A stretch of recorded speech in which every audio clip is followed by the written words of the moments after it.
police officer for 43 years, retired about a year and a half ago, and I teach now. And I appreciate you guys letting me speak tonight. I'm here to thank Redeeming Hope. Lisa and her group has done a phenomenal job in Richmond to bring awareness to a really ugly subject, which is human trafficking.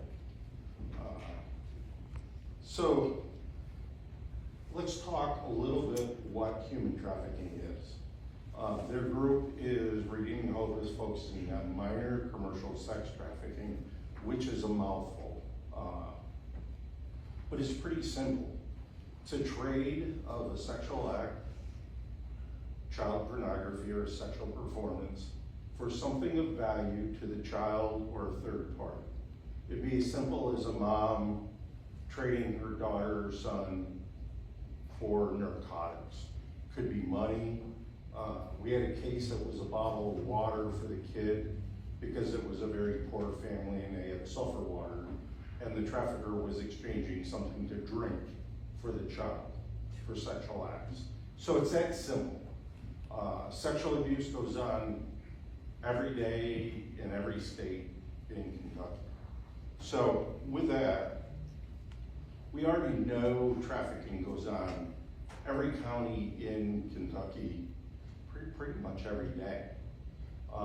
In 2011, the Richmond Police Department arrested Kathy and Anthony Hart in front of the movie theater for selling to children who was 13 and 14 years old. And it went on from 2009 to 2011. The Richmond Police Department did a phenomenal job arresting them for unlawful transaction with a minor. It's because the human trafficking law didn't come into effect until 2011. By the time this went to grand jury, the people in the community raised the charge to human trafficking, but it occurred before the law took effect. And at conviction time, they lowered it back to unlawful transaction with a minor. So we know it has already occurred in Richmond here. I have from two of my cases working at the Attorney General's office, I have two of my victims living in Richmond here, and they're doing very well.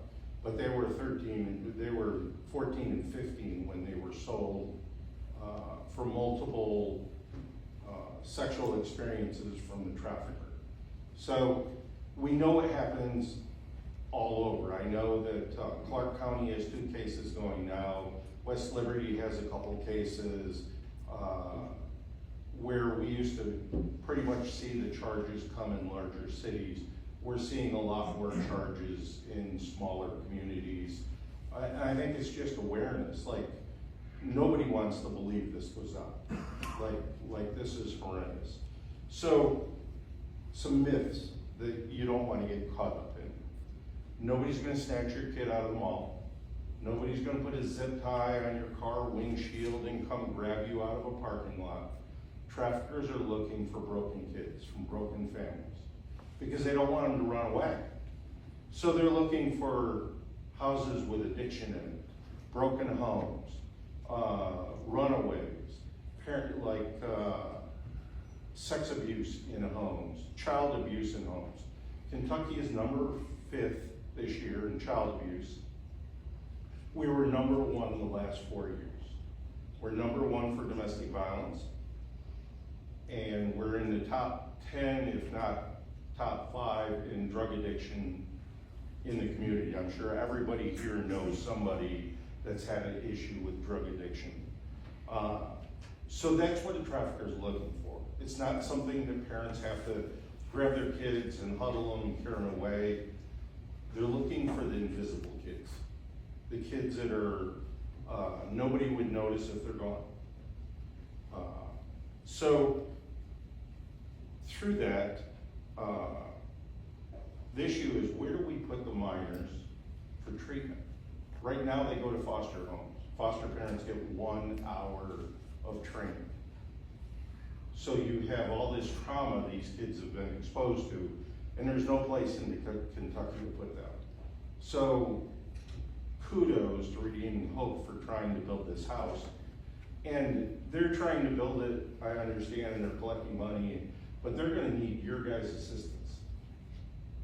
There's gonna be code enforcement. There's gonna be rules and regulations from DCBS. It's gonna be fire inspection. Almost every department in the city is gonna need their support to build this home. And I guess that's the reason I said I wanted to come here is without the whole community support, this won't happen. We don't have another, social services has a rule they will not send kids for treatment out of state. So we're gonna have to build something here, and why not build the first home for kids here in Richmond, Kentucky? So,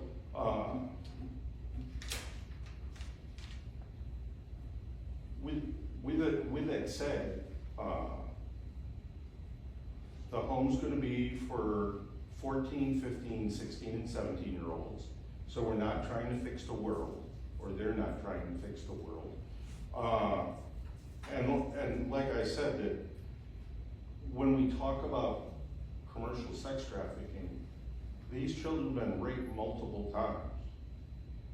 Like, if we're putting it in perspective where people are buying them, and I know a lot of people have seen the new movie Sound of Freedom. Don't get freaked out because of the movie, because that's a third world country. Things happen like in this movie in third world countries. But traffickers here in the United States are just looking for broken kids.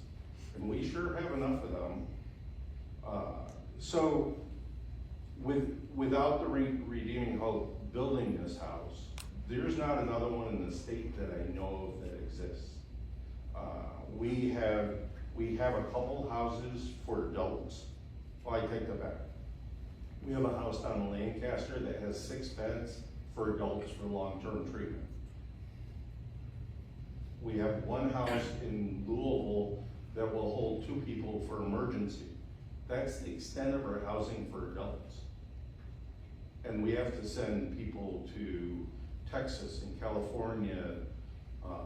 So I think taking a small step, building this home for kids, is a huge step for all of Kentucky.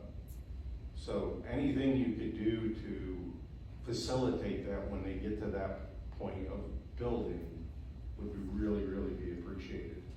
Thank you. Thank you.